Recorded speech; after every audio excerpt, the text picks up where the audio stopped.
Oberalpsen, der ja heute schon ein prächtiges Racing aus dem Supercup absolviert hat. Zeit von Armin Hahnemann für Staune 24:33.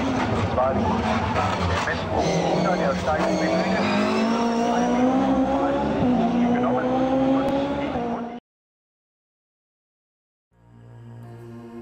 Pada tahun 1992, Mercedes 190 Evo 2 berhasil memenangkan kejuaraan DTM setelah 8 tahun mencoba, gagal, dan mencoba lagi untuk merebut mahkota.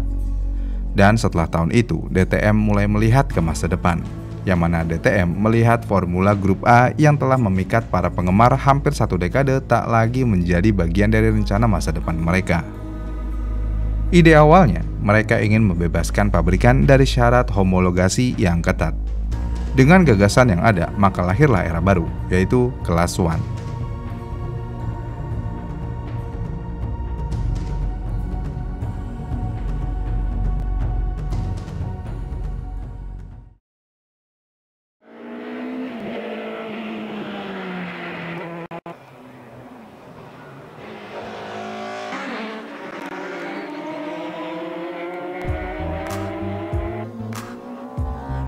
Dengan adanya perubahan aturan ini tentu aja memicu kontroversi di antara para pabrikan, yang mana BMW memutuskan untuk keluar sepenuhnya, yang berarti BMW hanya meninggalkan E30 M3 di tangan tim-tim private. Sementara itu, Opel dan Audi mengembangkan mobil baru walaupun masih ragu untuk benar-benar berkomitmen ke kejuaraan. Namun, Mercedes tetap percaya kalau mobil mereka hebat. Tentu aja Mercedes percaya, karena mereka baru aja memenangkan kejuaraan, jadi mengapa harus membuat mobil yang baru? Namun sayangnya, Mercedes tidak melihat kalau ada pesaingnya yang benar-benar serius untuk menaklukkan DTM di bawah regulasi baru, yaitu Alfa Romeo dengan mobil Alfa Romeo 155 V6 Ti.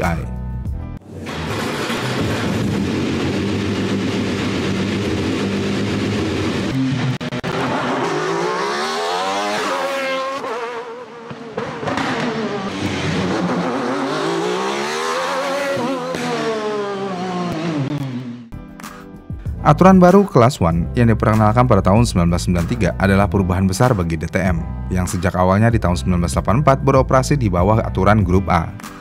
Aturan tersebut mengharuskan mobil-mobil peserta mirip dengan mobil jalanan yang bisa dibeli publik.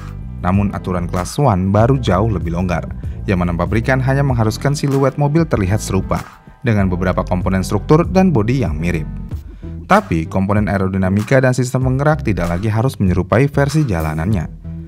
Dengan hal tersebut, beberapa pabrikan melihat ini sebagai kesempatan untuk mengalahkan Mercedes dan Audi yang sebelumnya dominan. Dan Alfa Romeo adalah salah satu pabrikan yang tertarik mencoba keberuntungannya.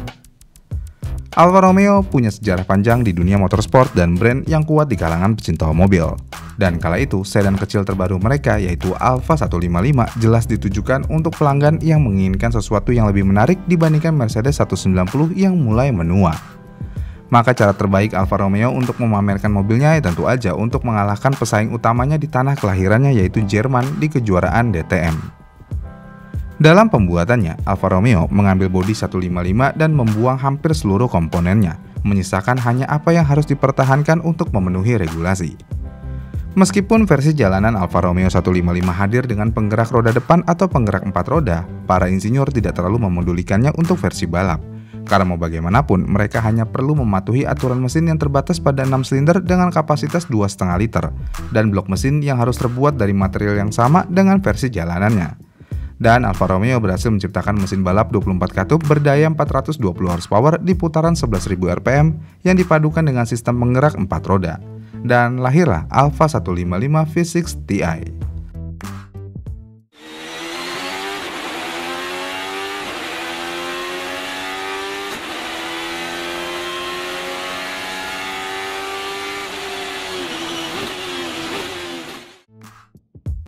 Kemudian salah satu aspek menarik dari Alfa Romeo 155 V6 Ti adalah desain aerodinamisnya. Para insinyur Alfa Romeo merancang mobil ini dengan sangat teliti, memperhatikan setiap lekukan dan sudut untuk meminimalkan hambatan angin sekaligus memaksimalkan downforce. Hasilnya adalah mobil yang dapat menembus kecepatan tinggi dengan stabil dan tetap terkendali di lintasan. Pada saat itu, desain aerodinamis Alfa Romeo 155 V6 Ti dianggap sebagai salah satu yang paling inovatif dan maju di ajang balap touring. Dengan kombinasi dari sasis yang kuat dan bodi yang aerodinamis, memberikan Alfa Romeo keunggulan kompetitif yang signifikan dibandingkan para pesaingnya. Selain itu, sistem suspensi yang digunakan pada Alfa Romeo 155 V6i juga merupakan salah satu faktor utama yang membuat mobil ini menyeramkan di DTM. Sistem suspensi mobil ini dirancang agar dapat diatur secara presisi, dan hal ini memberikan stabilitas yang maksimal dan memungkinkan penyesuaian sesuai kondisi di lintasan yang berbeda-beda. Dengan kemampuan untuk beradaptasi dengan kondisi sirkuit yang beragam inilah yang menjadi keunggulan utama. Dan yang paling penting dari semua itu, mesin mobil ini juga dilengkapi dengan sistem lubrikasi dry sump yang memungkinkan mesin tetap berfungsi optimal dalam kondisi kemiringan atau gaya sentrifugal ekstrim saat mobil melaju kencang di tikungan. Dry sump oiling system memastikan oli tetap terdistribusi dengan merata sehingga mesin terhindar dari resiko overheat atau kerusakan akibat kurangnya pelumasan pada putaran mesin yang sangat tinggi. Dengan sistem seperti ini memang umum pada mobil balap, namun penerapannya dalam konfigurasi mobil DTM yang unik menunjukkan keseriusan Alfa Romeo dalam mendominasi setiap aspek kompetisi. Intinya, mobil ini benar-benar luar biasa. Kemudian setelah semua siap, tim pabrikan Alfa Corse membawa dua mobil ke kejuaraan dengan Alessandro Nannini dan Nicola Larini sebagai pembalapnya. Pada putaran pertama di kejuaraan tersebut dimulai dengan baik bagi Alfa Romeo dan Larini meraih kemenangan ganda di Zolder. Kemudian di putaran berikutnya, Mercedes yang dikendarai oleh juara DTM yaitu Klaus Ludwig mulai memberikan perlawanan. Namun Larini tetap meraih kemenangan di beberapa putaran berikutnya dan Alfa Romeo mendominasi di kejuaraan. Dan pada akhirnya Nicola Larini dari Alfa Corse berhasil meraih gelar juara DTM tahun 93. Kemudian pada tahun berikutnya, Mercedes meluncurkan mobil kelas 1 yang benar-benar baru dan Opel bergabung dengan mobil penggerak 4 roda mereka sendiri. Dan sayangnya hal ini membuat dominasi Alfa Romeo berakhir. Meskipun Alfa Romeo melakukan upgrade signifikan pada mobil 155 V6i di tahun 94, tapi sayangnya kemajuan yang dibuat Mercedes terlalu besar untuk dikalahkan. Namun, Alfa dan Larini masih tetap kompetitif, tapi di tahun 95 mereka turun peringkat lebih jauh lagi, dengan Larini hanya mampu finish di posisi ke-6 dalam kejuaraan. Dan pada tahun 96, DTM berganti nama menjadi ITC atau International Touring Cars dan mulai mengadakan balapan di negara lain.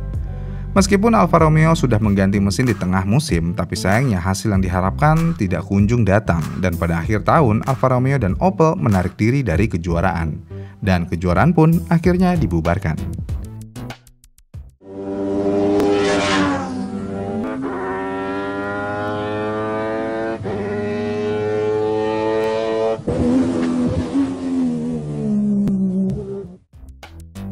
Alfa Romeo 155 V6i mungkin tidak pernah mencapai puncak yang diharapkan, tetapi tahun 93 tetap menjadi tahun yang mengesankan bagi mereka, dan keberhasilan itu membantu memperkuat citra Alfa Romeo 155 di mata penggemarnya. Meskipun kejayaan Alfa Romeo 155 V6i di DTM hanya berlangsung singkat, tapi dampaknya cukup besar dalam sejarah balap mobil touring dan juga dalam persepsi publik terhadap Alfa Romeo 155 versi jalanan. Alfa Romeo membuktikan kalau mereka berhasil memanfaatkan celah dalam regulasi untuk menciptakan mobil balap yang tidak hanya kompetitif tetapi juga sangat menarik secara visual dan ikonik dengan performanya yang luar biasa di lintasan. Dan setelah mundurnya Alfa Romeo dan Opel pada akhir tahun 96, DTM mengalami tantangan berat mengingat keduanya merupakan 2 dari 3 tim pabrikan yang bersaing. Dengan kepergian mereka bertepatan dengan biaya yang semakin mahal dalam kompetisi, terutama dengan internasionalisasi balapan yang melibatkan biaya logistik dan pengembangan yang lebih besar untuk mempertahankan daya saing di lintasan, akhirnya kejuaraan ITC pun terpaksa dihentikan juga. Namun setelah kejuaraan tersebut sudah tidak ada lagi, warisan Alfa Romeo 155 V6i tetap hidup di kalangan penggemar motorsport. Dengan desainnya yang agresif, performansnya yang tangguh, dan kejayaan singkatnya dalam menaklukkan para pesaing Jerman menjadikannya legenda dalam sejarah balap mobil touring. Dan mobil ini membuktikan bahwa Alfa Romeo meskipun dikenal dengan reputasi reliabilitas yang sering dipertanyakan, mereka mampu menciptakan mobil yang bisa mengalahkan raksasa-raksasa otomotif di kandang mereka sendiri. Dan setelah mati suri beberapa tahun, kejuaraan DTM akhirnya kembali di tahun 2000 dengan peraturan yang lebih modern dan format yang lebih terjangkau bagi banyak pabrikan. Dan sayangnya Alfa Romeo tidak kembali ke DTM, tapi pengaruh dan kenangan akan dominasi singkat mereka tetap dikenang. Dan 155 V6i terus dianggap sebagai salah satu mobil balap touring paling legendaris. Hingga hari ini, Alfa Romeo 155 V6i menjadi koleksi yang diimpikan oleh para kolektor dan tetap menjadi simbol keberhasilan Alfa Romeo di dunia motorsport.